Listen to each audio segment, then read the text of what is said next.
Estupidez Endêmica, por Olavo de Carvalho, 5 de novembro de 2015. Algumas ideias espalham-se com grande sucesso não apesar de serem estúpidas, mas precisamente porque o são. A estupidez maciça exerce um poder anestésico e paralisante sobre a inteligência humana, detendo seu movimento natural e fazendo-a girar em falso em torno de alguma crença idiota por anos, décadas ou séculos. Incapaz de livrar-se do seu magnetismo perverso ou de pensar o que quer que seja fora do círculo de ferro da idiotice consagrada. O exemplo mais assombroso é este. É impossível descobrir ou traçar qualquer conexão lógica entre as liberdades civis e a estatização dos meios de produção. São esquemas não somente heterogêneos, mas antagônicos. Antagônicos lógica e materialmente. Qualquer garoto de ginásio pode compreender isso tão logo lhe expliquem o sentido dos dois conceitos. A candura com que tantos homens adultos falam em socialismo com liberdade, isto quando não chegam a acreditar que essas duas coisas são a mesma, ou que uma decorre da outra com a naturalidade com que as bananas nascem das bananeiras, é a prova inequívoca de uma deficiência intelectual alarmante, que desde há um século e meio se espalha sem cessar pelas classes cultas, semicultas e incultas com a força avassaladora de uma contaminação viral, sem dar sinais de arrefecer mesmo depois que a experiência histórica comprovou, de maneira universal e repetida, aquilo que poderia ser percebido antecipadamente por mera análise lógica e sem experiência histórica alguma. A pergunta é simples e brutal. Como é possível que a centralização do poder econômico, expandindo automaticamente sobre toda a sociedade e investindo da força suplementar do aparelho repressivo do Estado, venha a torná-lo menos opressivo e tirânico do que milhares de poderes econômicos parciais e limitados, espalhados como farelo, desprovidos do poder de polícia e em perpétua concorrência uns com os outros? Ninguém deveria precisar de mais de alguns segundos para atinar com a resposta óbvia: não, não pode.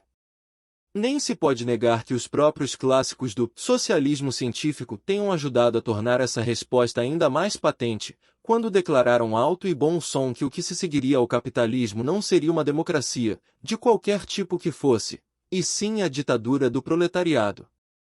O que eles não explicaram jamais, nem nenhum de seus seguidores pediu jamais que o fizessem, foi como essa ditadura, uma vez vitoriosa e consolidada, poderia transmutar-se numa democracia exceto pelo método de liquidar-se a si mesma, dissolvendo o monopólio estatal e distribuindo o poder econômico entre os particulares, outra impossibilidade lógica ilustrada por uma longa e sangrenta experiência histórica que um pouco de inteligência tornaria perfeitamente dispensável.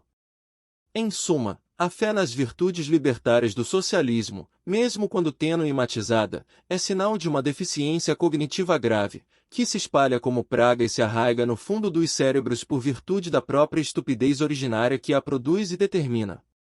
Mas, como uma vez aprisionado na idiotice o cérebro humano nada consegue conceber fora dela ou sem referência a ela, o sucesso propagandístico da ideia socialista trouxe consigo uma multidão de cretinices derivadas e secundárias, cujo poder de persuasão não se rende nem mesmo ante a evidência dos fatos mais constantes e repetidos.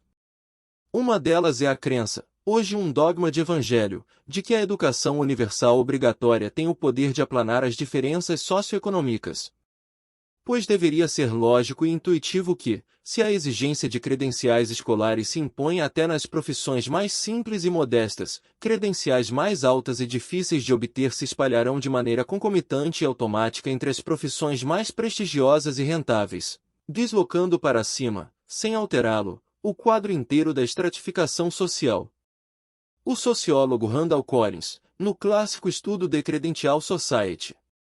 An Historical Sociology of Education and Stratification, New York, Academic Press, 1979, demonstrou que, exceto por um curto período durante o New Deal, foi exatamente isso que se passou nos Estados Unidos. O reino das credenciais escolares não democratizou nada, apenas instituiu, nos andares mais altos da sociedade, a república das sinecuras milionárias, corrompendo de quebra o Zé Povinho ao inocular na sua mente a ambição inalcançável da ociosidade bem remunerada.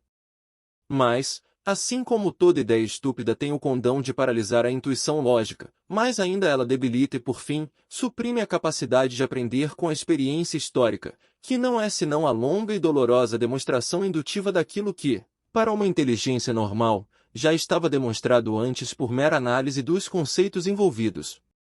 Pouco importando o seu nível formal de instrução, pessoas contaminadas por essa paralisia endêmica das inteligências naufragam num oceano tão escuro e denso de erros de percepção e raciocínio que terminam incapazes de conhecer a sua própria posição na sociedade e os efeitos mais óbvios das suas próprias ações, mesmo e sobretudo quando receberam treinamento universitário em ciências sociais.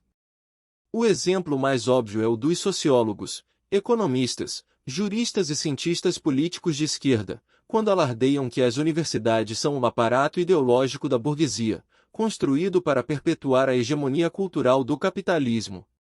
Pois proclamam isso nas mesmas universidades estatais que eles próprios dominam sem a menor interferência da burguesia e nas quais toda objeção capitalista ao império do marxismo é punida com boicotes, chacotas e notas baixas, se não com o fim abrupto de uma carreira universitária. É óbvio que essas pessoas, literalmente, não sabem onde estão nem percebem o que fazem. Estão perdidas no espaço e no tempo, o que não impede que o restante da população continue confiando nelas para que lhe expliquem como a sociedade funciona.